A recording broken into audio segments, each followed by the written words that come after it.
एकच व्यक्ती वेगवेगळ्या लोकांशी वेगवेगळं वागते, हेच आपण आज या व्हिडिओतून बघणार आहोत. नमस्कार, मी कावेरी. माझ्या यूट्यूब चॅनलमध्ये तुमचं खूप खूप स्वागत आहे. तर आज आपण आपल्या समाजात वावरत असताना आपल्याला बऱ्याच प्रकारचे, बऱ्याच वेगवेगळ्या स्वभावाचे लोक भेटत असतात दररोज डेली लाईफमध्ये. तर त्यातले बरेच लोक आपल्याला चांगले भेटतात, तर काही लोक त्यांच्या स्वभावानुसार, जसं की आपण आपल्या स्वभावानुसार वागतो तसंच ते त्यांचे स्वभावच म्हणायला काही हरकत नाही आहे, आपण स्वभावच म्हणूया, तसं ते वागतात.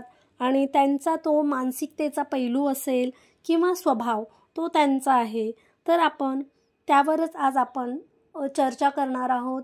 चॅनलवर नवीन असाल तर सबस्क्राईब करा, व्हिडिओला लाईक करा आणि व्हिडिओ कसा वाटला हे नक्की कमेंटमध्ये सांगा. चला तर मग आता आपण व्हिडिओला सुरुवात करूया. आपण समाजात वावरत असताना आपल्याला दररोज लाईफमध्ये आपल्याला अनेक प्रकारचे व्यक्ती भेटतात. कधी प्रवासामध्ये, कधी जॉबच्या ठिकाणी, आपण जिथे राहतो त्या सोसायटीमध्ये, तिथे आजूबाजूला असे आपल्याला अनेक प्रकारचे, अनेक स्वभावाचे लोक भेटत असतात. ते त्यांच्या स्वभावानुसार वागतात आणि आपण आपल्या स्वभावानुसार वागतो. पण कधी कधी तो स्वभाव जुळत नाही किंवा आवडत नाही आणि त्याचा आपण एक वेगळा निगेटिव्ह विचार करत असतो. पण कधी कधी काय होतं, आपण कधी प्रवास करत असताना तुम्ही कधी अनुभवलात का? अनुभवला असाल तर मला नक्की कमेंटमध्ये सांगा. जस्ट एक 10-15 मिनिटाचा आपण प्रवास करत असतो किंवा नेक्स्ट स्टॉपला तो पुढचा व्यक्ती उतरत असतो, तेव्हा आपलं आणि त्याचं एक संवाद होतं. त्या संवादामध्ये आपल्या बरेच शब्द असतात किंवा एक वाक्य असतं, ते आपल्या आवडीचं असतात किंवा स्वभाव मिळते जुळते होतात असं म्हणायला काही हरकत नाही आहे. आणि तेव्हा आपण बोलून जातो की व्यक्ती छान आहे, हो किती असे पण आपल्याला लोक, आपण जेव्हा एखादा समोरचा आपली किंवा मैत्रीण असेल किंवा असे पण आपल्याला लोक मिळतात, खरंच छान आहे असं एक बोलून जातो आणि एक छान स्माईल पण देतो.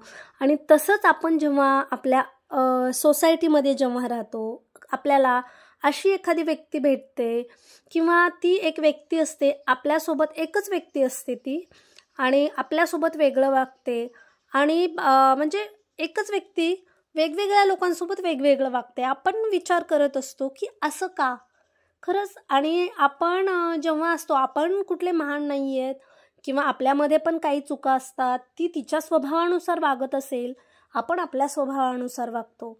पण असं एक दिसून येतं आपल्याला किंवा आपल्या डोक्यात विचार येत असतात की आपल्यासोबत एक वेगळं वागते आणि दुसरे आजूबाजूचे जे लोक आहेत ते पण आपल्या ओळखीचेच असतात आणि ते तिच्या पण ओळखीचे असतात. तेव्हा असं का आपण विचार करत असतो. पण तेव्हा आपण पॉझिटिव्ह होऊन प्रत्येक गोष्टीचं सोल्युशन काढलं पाहिजे किंवा निगेटिव्ह विचार न करता, ती तिचा स्वभाव असेल, कुठलीही गोष्ट करत असताना आपल्या प्रगतीच्या आड येऊ नये. म्हणजेच आपल्या घरामध्ये त्या व्यक्तीचा आपण सतत जास्त विचार करणं सोडून द्यावा. म्हणजेच थोडक्यात तिला इग्नोर करून टाकणं हे खूप महत्त्वाचं आहे.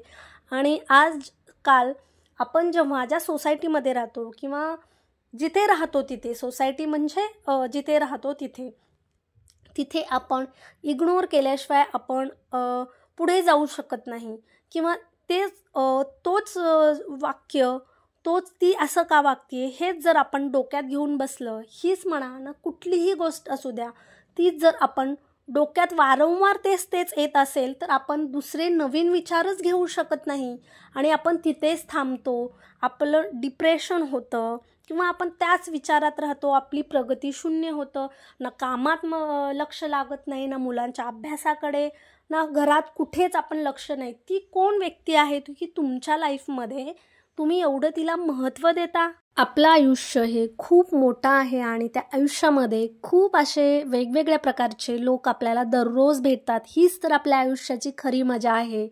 आणि त्या मजेतून ते जे आपल्याला येणारे अनुभव असतात, त्यातूनच आपल्याला धडा घेऊन पुढे जायचं असतं. माणूस लहान असतो, त्याला काहीच कळत नाही आणि आपण जसे जसे मोठे होतो, जसे जसे समाजात वावरत असताना किंवा आपण लहान असताना बघा, आपल्याला कुठे लहान आहे म्हणून आपणच आपल्या मुलांना पाठवत नाही, तसेच आपले आई वडील, जसे जसे आपण मोठे होत जातो आपल्यामध्ये प्रगती होत जाते आणि असे लोक आपल्याला भेटत असतात आणि ह्या लोकांमुळेच आपण आपली जास्त प्रगती करून घ्यायची असते.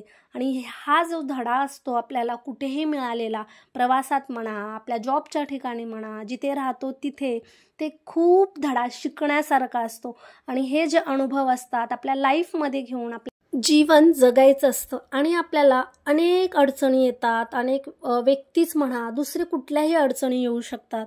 तेव्हा आपण न डगमगता कुठल्याही प्रसंग असू द्या किंवा कुठलंही काही घटना असू द्या, त्या घटनेवर आपण प्रत्येक गोष्टीचा आणि हे जे प्रत्येक जे सोल्युशन असतं ते आपल्याला अनुभवातूनच येत असतात. आणि आपण तेव्हा न थांबता, न डगमगता किंवा निगेटिव्ह न विचार करता प्रत्येक जे असे लोक मिळतात त्यांना इग्नोर करून पुढे जाणं, आपलं मन शांत ठेवणं, मेडिटेशन करणं हे खूप महत्त्वाचं आहे.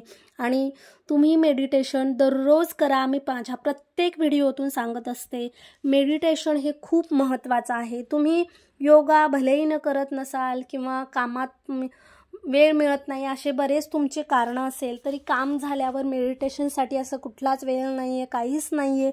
तुम्हाला फक्त एक शांत जागा लागते, डोकं आपलं शांत लागतं, शांत विचार लागतात.